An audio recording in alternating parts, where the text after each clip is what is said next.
dari atau lingkup tugas dari penyidik pegawai negeri sipil di Ditjen Minerba, dalam hal ini kegiatan bersama dengan Biro Korwas KKNS Barreskrim Polri. Jadi sesuai dengan dasar hukum yang dinaungi oleh Undang-Undang 8 tahun 81 tentang KUHP pasal 6 ayat 1 huruf A dan B, kemudian Undang-Undang nomor 8 tahun 1981 tentang KUHP pasal 7 ayat 2, dan juga Undang-Undang nomor 8 1981 tentang KUHP pasal 107 ayat 1, dan juga pembahasan pengamatan, kemudian penelitian serta pemeriksaan, ditemukan adanya aktivitas tanpa izin yang terjadi di tempat kejadian perkara yang dilakukan oleh tersangka inisial YH, yang bersangkutan merupakan warga negara RRT atau Republik Rakyat Tiongkok. Mereka, warga negara Tiongkok ini melakukan penambangan emas ilegal, mengeruknya pakai alat berat. Yang jadi pertanyaan, kok bisa mereka secara terang-terangan melakukan penambangan emas secara ilegal? Kenapa harus sekarang baru ketahuan? Dan kemarin yang lebih parah lagi, 40 perusahaan Cina produksi baja ilegal di Indonesia. Pemerintah kecolongan, kata Menteri yaitu Perdagangan Zulkifli Hasan. Enak banget pemerintah mengatakan kecolongan. Kecolongan kok 40 perusahaan Cina lagi. Kalau kecolongan yang dilakukan oleh WNA tidak berbadan hukum, itu wajar, tapi ini 40 perusahaan bisa kecolongan. Nah, ternyata penambang emas ilegal dari warga Tiongkok ini bukan hanya terjadi baru kali ini saja.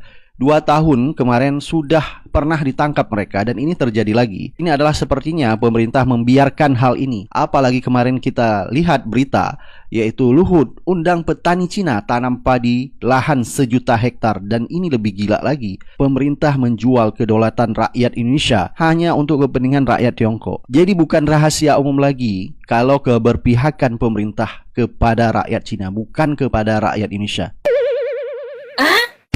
Warga negara asing Cina bikin pertambangan ilegal biji emas di Kalimantan.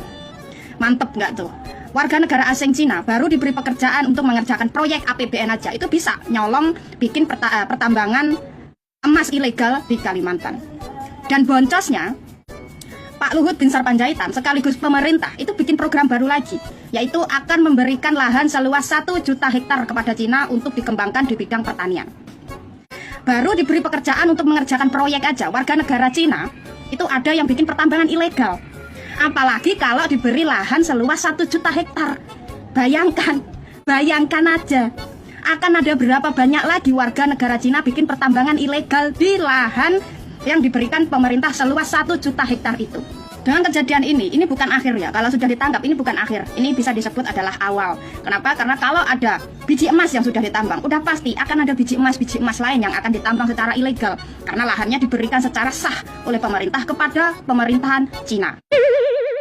Cocok nggak tuh? Pemerintah lebih memilih bergandengan dengan Cina untuk mengembangkan 1 juta hektar lahan di Kalimantan untuk kepentingan pertanian. Pemerintah lebih memilih dalam tanda kutip mengimpor petani dari Cina daripada memberdayakan petani lokal. Seharusnya kalau emang niatnya dari awal itu pengen swasembada pangan, bukankah seharusnya pemerintah itu lebih memberdayakan petani lokal? Kalau emang petani lokal kita itu skillnya dianggap tidak sesukses petani Cina, bukankah pemerintah harusnya memfasilitasi petani lokal untuk naik taraf, naik skill, agar sama suksesnya dengan Cina? Tapi ini enggak, pemerintah malah lebih memilih impor petani dari Cina. Padahal warga Kalimantan itu masih banyak petani yang tidak punya kebun atau sawah untuk digarap. Ini malah pemerintah lebih jor-joran memberikan luas lahan 1 juta hektar kepada Cina untuk diolah daripada memberikan lahan kepada rakyatnya sendiri. Dan anehnya, dari 1 juta hektar lahan, pemerintah hanya meminta jatah atau hasil pertanian itu sebesar 4-5 ton saja. Kocak nggak tuh? Padahal normalnya 4-5 ton hasil pertanian itu biasanya bisa didapat dari luas lahan 1 atau 2 hektar. Ini lucunya, dari luas lahan yang diberikan kepada Cina, pemerintah hanya minta jatah 4-5 ton saja, setara dengan 2 hektar lahan. Lah terus ibaratnya, kalau pemerintah memberikan lahan secara bertahap kepada Cina, mulai dari 100 hektar, 200 hektar, sampai total 1 juta hektar, masa iya dari per 100 hektar, negara hanya menerima hasil pertanian setara dengan 2 hektar saja?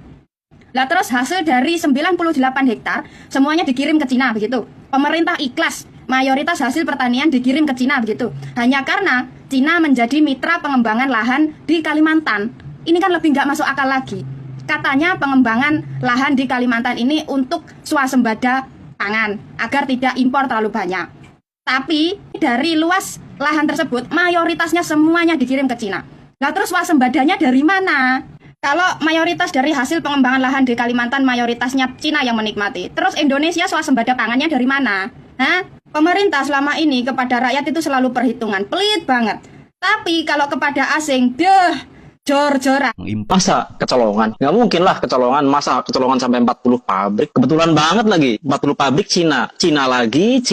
Pabrik itu ukurannya gede loh. Pasti ada izinnya. Transaksinya jelas. Bahan mentah dari mana, dijual kemana. Nggak mungkin lah kecolongan. Mungkin ketololan mungkin. Mana ada menteri yang pro banget lagi sama Cina. 40 perusahaan Cina produksi baja ilegal di Indonesia. Pemerintah kecolongan. Colongan PKL yang kecil-kecil gitu aja bro, itu bisa lo digusur sama Satpol PP. Ini perusahaan gede-gede masa gak kelihatan. Pemerintah juga mentang-mentang mereka dari Tiongkok dikiranya dia usaha es krim. Es krim kok ngambil baja. Kecolongan ya kalau 1-2 kali. Ini kalau 40 kali bukan kecolongan tapi dicolong.